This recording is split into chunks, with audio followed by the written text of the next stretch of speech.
Total na 300 na residentes kan syudad ni Legazpi ang maswerteng napili na maging benepisyaryo kan ayuda para sa kapos ang KITA program o AKAP kan Department of Social Welfare and Development o DSWD Bicol. Para sa benepisyaryong si Tatay Launito Puche kan Barangay Bangkirohan, Legazpi City, dakulang katabangan ini para sa iya asin sa iyang pamilya. Sa pagsisira niya man sa nakayapig kukua, ang pangurual daw nindang konsumo maginan gastuson sa eskwelahan kan sa iyang mga aki. Kaya ang makukuang pinansyal na asistensya sa programa, itatagaman niya ang pambakal nin gamit sa eskwela asin gamit sa pagsisira.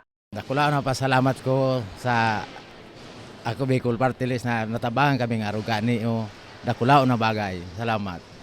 Gagamiton man kan para umang si Tatay Romeo Bermejo ang makukuang pinansyal na asistensya na pambayad sa pigrerentahan niyang umahan sa saindang barangay asin iba pang kaipuhan niyang gamit sa pag-uma. Pasalamat ako sa ako Bicol ta inabot man ako kitabang bogbaw ng boot ko ta aluyo ng panahon nun. Ngunyan sana ako makakakwa kitabang sa ako Bicol.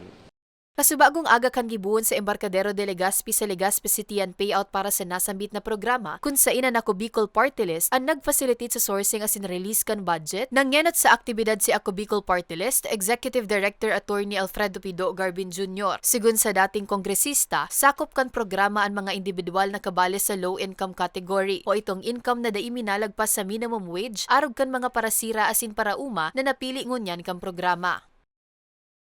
Well, from the program itself, ayuda para sa mga kapos ang kita. Gusto sabihin, may kita ka, nagsisweldo ka, o may means of livelihood ka, pero under the guidelines, hababa ka duman sa minimum wage. Or kaya kung may minimum wage man, iyo lang ito ang sa imong kita.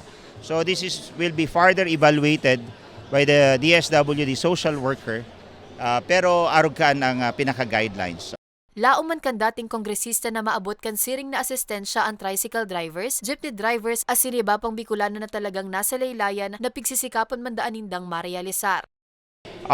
We expect them na zinda gagamiton ninda sa indang pagkabuhay, makakadagdag sa indang kapital, and lalong-lalo naman may improve sa indang buhay sa paagi kang kapital na ini na madara ki dakulang kita sa indang pag-uma asin pagsisira.